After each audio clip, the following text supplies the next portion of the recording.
بسم اللہ الرحمن الرحیم۔ حضرت امام تقی الجواد الائمہ علیہ السلام سے نقل کرتے ہیں کہ آپ نے فرمایا، امیر المومنین علی علیہ السلام اپنے فرزند امام مجتبیٰ علیہ السلام اور جناب سلمان محمدی کے ساتھ مسجد میں داخل ہوئے اور بیٹھ گئے۔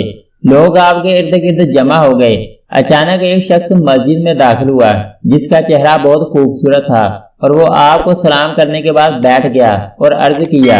اے امیر المومنین، میں آپ سے 3 سوال کرنا چاہتا ہوں، اور اگر آپ نے ان کے جواب دے دیے تو میں سمجھ جاؤں گا کہ لوگوں نے آپ کے علاوہ کسی دوسرے کا انتخاب کر کے ایسے گناہ کا ارتکاب کیا ہے جو قابل بخشش نہیں ہے، اور وہ دنیا و آخرت میں ہلاک ہو جائیں گے۔ اور اگر آپ مناسب جواب نہ دے سکے تو میں سمجھ جاؤں گا کہ آپ ان کے ساتھ یکساں ہیں۔ امیر المومنین علی علیہ السلام نے فرمایا، تمہارا جو دل چاہے پوچھو۔ اس نے عرض کیا، مجھے بتائیں کہ نیند کے وقت آدمی کی روح کہاں جاتی ہے؟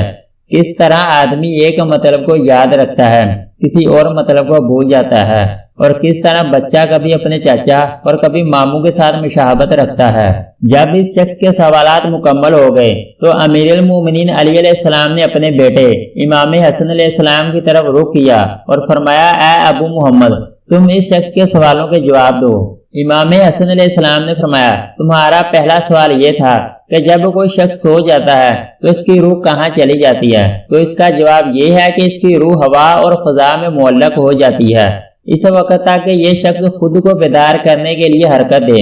پس اگر خداوند اس روح کو صاحب روح کی طرف لوٹنے کی اجازت دے تو روح ہوا کو اور ہوا فضا کو اپنی طرف کھینچتی ہے، اور آخر کا روح واپس لوٹ آتی ہے اور صاحب روح کے بدن میں داخل ہو جاتی ہے۔ اور اگر خداوند روح کو لوٹنے کی اجازت نہ دے تو معاملہ برعکس ہو جاتا ہے، یعنی فضا ہوا کو اور ہوا روح کو اپنی طرف کھینچتی ہے، اور قبر سے نکلنے کے وقت تک روح صاحب روح کے بدن کی طرف واپس نہیں آتی۔ اور تمہارا دوسرا سوال یہ تھا کہ انسان کس طرح کسی چیز کو یاد رکھتا ہے اور کسی چیز کو بھول جاتا ہے۔ اس کا جواب یہ ہے کہ انسان کا دل ایک ظرف میں ہے اور اس پر ایک پردہ ہے۔ اگر وہ چاہتا کہ کسی مطلب کو یاد میں لائے تو محمد و آل محمد علیہ السلام پر ایک کامل درود بھیجتا ہے، تو دل کا وہ پردہ ایک طرف ہٹ جاتا ہے اور دل کھل جاتا ہے اور روشن ہو جاتا ہے، اور وہ شخص جس چیز کو بھول گیا ہوتا ہے وہ اسے یاد آ جاتی ہے۔ اور تم نے جو تیسرا سوال پوچھا ہے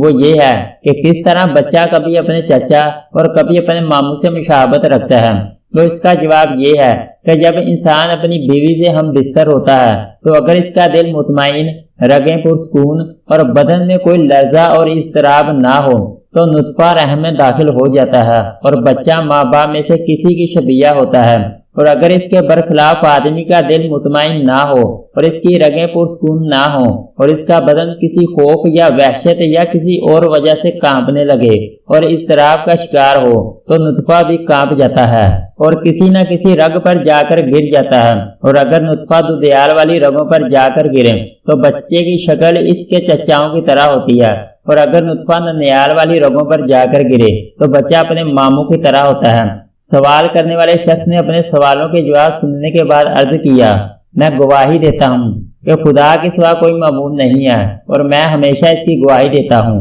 اور میں یہ بھی گواہی دیتا ہوں کہ محمد صلی اللہ علیہ وسلم خدا کے رسول ہیں، اور میں ہمیشہ اس کی گواہی دیتا ہوں۔ پھر اس نے امیر المومنین علی علیہ السلام کی طرف اشارہ کیا اور عرض کیا، میں گواہی دیتا ہوں کہ رسول خدا صلی اللہ علیہ وسلم نے اپنے بعد آپ کو وصیت کی، اور آپ ان کے جانشین اور وصی ہیں، اور ان کی روشن دلیلوں کو اظہر کرتے ہیں۔ اور پھر اس نے امام حسن علیہ السلام کی طرف اشارہ کیا اور عرض کیا، میں گواہی دیتا ہوں کہ آپ اپنے بابا کے بعد ان کے وصی و جانشین ہیں اور ان کی حجتوں اور دلائل کو برپا کریں گے۔ اور پھر عرض کیا، میں گواہی دیتا ہوں کہ آپ کے فرزند رشید امام حسین بن علی علیہ السلام اپنے بھائی کے بعد حجت خدا ہیں اور لوگوں کے لیے دلیل و برہان دکھائیں گے۔ اور میں گواہی دیتا ہوں کہ علی بن حسین علیہ السلام حسین علیہ السلام کے امر کو زندہ رکھنے والے ہیں، یعنی ان کے بعد ہدایت کے پرچم کو اپنے کندھوں پر اٹھائیں گے۔ اور میں گواہی دیتا ہوں کہ محمد بن علی علیہ السلام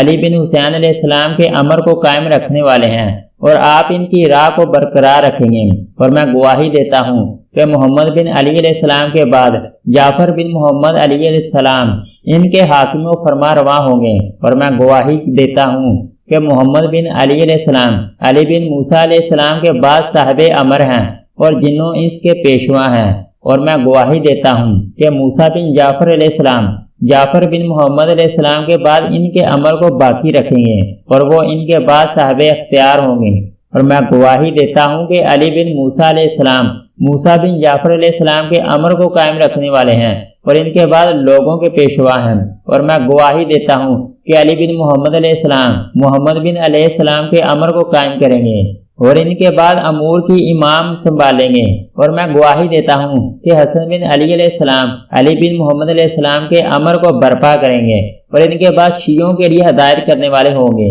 اور میں گواہی دیتا ہوں کہ آخری امام حسن بن علی علیہ السلام کی اولاد میں سے ایک مرد ہے جن کا اصلی نام اور کنیت ان کے ظہور تک نہیں کہنی چاہیے، پس وہ دنیا کو اسی طرح عدل و انصاف سے بھر دیں گے کہ جس طرح وہ ظلم و ستم سے بھر چکی ہوگی۔ اور اس کے بعد عرض کیا، اے امیر المومنین، آپ پر خدا کا درود اور رحمت ہو، اور پھر وہ شخص اٹھا اور وہاں سے چلا گیا۔ امیر المومنین علی علیہ السلام نے امام مجتبیٰ علیہ السلام سے فرمایا، اے ابو محمد، اس شخص کے پیچھے جاؤ اور دیکھو کہ یہ کہاں جاتا ہے۔ امام حسین علیہ السلام اس شخص کے پیچھے مسجد سے خارج ہوئے اور جب واپس آئے تو امیر المومنین علی علیہ السلام سے عرض کیا، جیسے اس شخص نے اپنے پاؤں مسجد سے باہر رکھے تو پتہ نہیں چلا کہ کیا ہوا اور وہ کہاں گیا۔ امیر المومنین علی علیہ السلام نے فرمایا، اے ابو محمد، کیا تم نے اسے پہچانا؟ عرض کیا، خدا اور اس کا رسول اور امیر المومنین بہتر جانتے ہیں۔ علی علیہ السلام نے فرمایا، وہ خضر علیہ السلام تھے۔ اگر آپ کو ہماری ویڈیو اچھی لگے تو اس کو لائک اور سبسکرائب کر دیں۔